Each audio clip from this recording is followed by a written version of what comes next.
আশার আলোয় অ্যান্ড্রোমিডার যাত্রা। স্থান: আন্তর্জাতিক মহাকাশ স্টেশন আইএসএস। সময়: 2045 সালের এক রাত। চরিত্র: ক্যাপ্টেন রিহানা, আইএসএস এর কমান্ডার; ডক্টর রহমান, আইএসএস এর কমান্ডারের চিকিৎসা বিজ্ঞানী; লেফটেন্যান্ট ঈশান, আইএসএস এর কমান্ডারের নিরাপত্তা কর্মকর্তা। আইএসএস এর নিয়মিত টহলের সময় লেফটেন্যান্ট ঈশান একটি অদ্ভুত মহাকাশযান দেখতে পান। এটি আইএসএস এর কাছাকাছি আসছে এবং এটি পৃথিবীর কোনো পরিচিত মহাকাশযানের মতো দেখাচ্ছে না।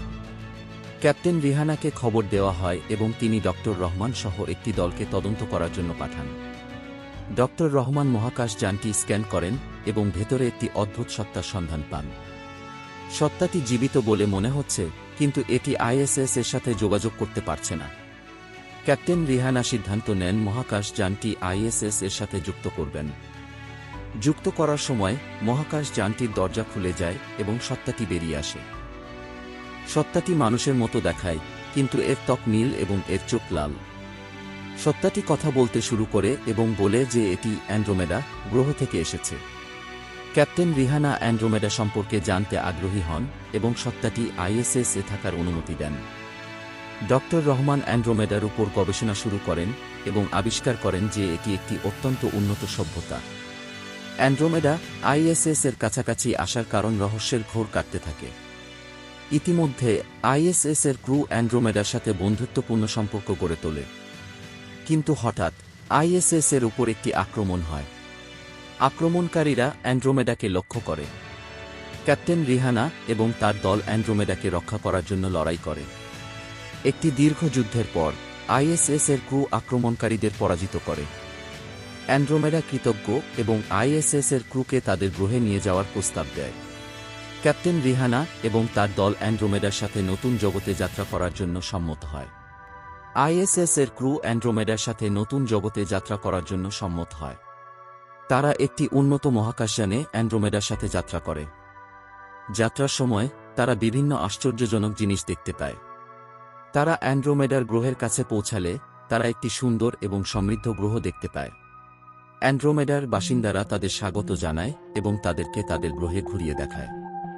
আইএসএস এর ক্রু অ্যান্ড্রোমেডার সংস্কৃতি এবং প্রযুক্তি সম্পর্কে জানতে থাকে। তারা অ্যান্ড্রোমেডার সাথে বন্ধুত্বপূর্ণ সম্পর্ক গড়ে তোলে। কিছুদিন পর আইএসএস এর ক্রু তাদের গ্রহে ফিরে যাওয়ার সিদ্ধান্ত নেয়। তারা অ্যান্ড্রোমেডার বাসিন্দাদের কাছে বিদায় জানায়। তারা একটি উন্নত মহাকাশযানে তাদের গ্রহে যাত্রা করে। যাত্রার সময় তারা বিভিন্ন আশ্চর্যজনক জিনিস দেখতে পায়। তারা তাদের গ্রহে পৌঁছালে তারা তাদের পরিবার এবং বন্ধুদের সাথে পুনরায় মিলিত হয়। তারা অ্যান্ড্রোমেডার সাথে তাদের অভিজ্ঞতা শেয়ার করে। তারা এই অভিজ্ঞতা কখনো ভুলবে না।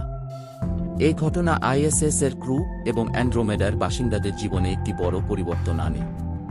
তারা একে অপরের কাছ থেকে অনেক কিছু শেখে এবং বন্ধুত্বপূর্ণ সম্পর্ক গড়ে তোলে।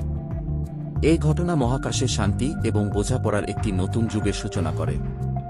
এখনও কিছু রহস্য অজানাই থেকে যায়।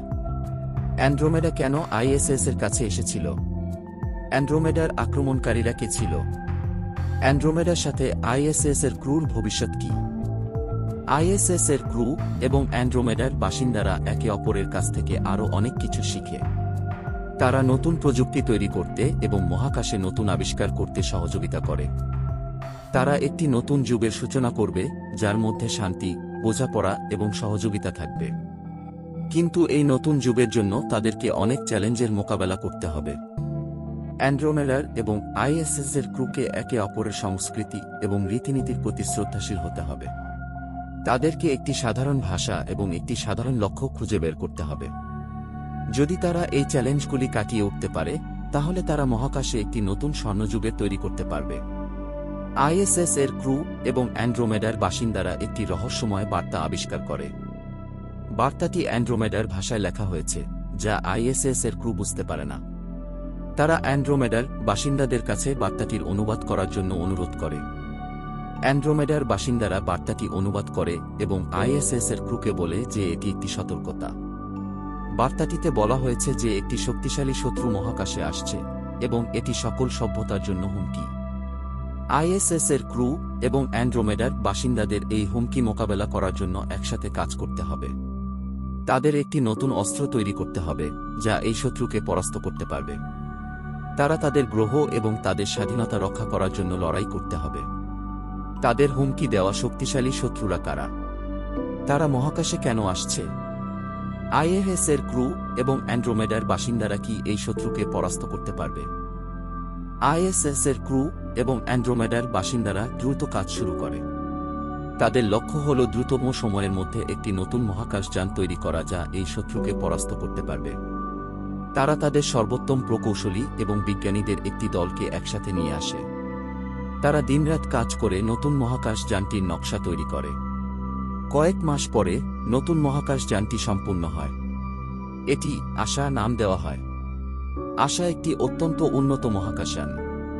এতে একটি শক্তিশালী শক্তিক্ষেত্র, একটি উন্নত অস্ত্র ব্যবস্থা এবং একটি উন্নত প্রপালশন সিস্টেম রয়েছে। আইএসএস এর ক্রু এবং অ্যান্ড্রোমেডার বাসিন্দারা আশা নিয়ে খুব গর্বিত। তারা জানে যে এটি তাদের একমাত্র আশা।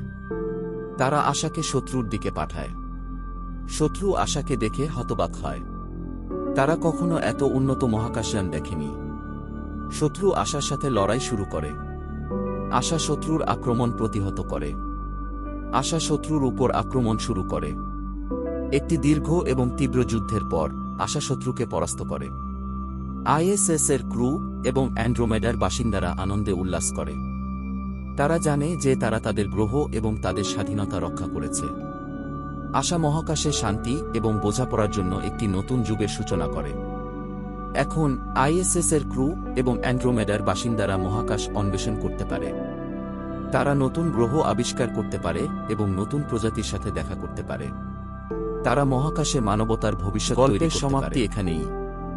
আপনার যদি গল্পটা ভালো লেগে থাকে তবে লাইক দিয়ে আমাদের পাশে থাকবেন এবং আপনার মতামত জানাবেন। আপনি কি এই গল্পটি পুরো উপভোগ করেছেন? আপনার কি গল্পটির কোনো অংশ নিয়ে কোনো প্রশ্ন আছে? থাকলে আমাদের জানাতে পারেন। আপনার মন্তব্যের অপেক্ষায় রইলাম। ধন্যবাদ।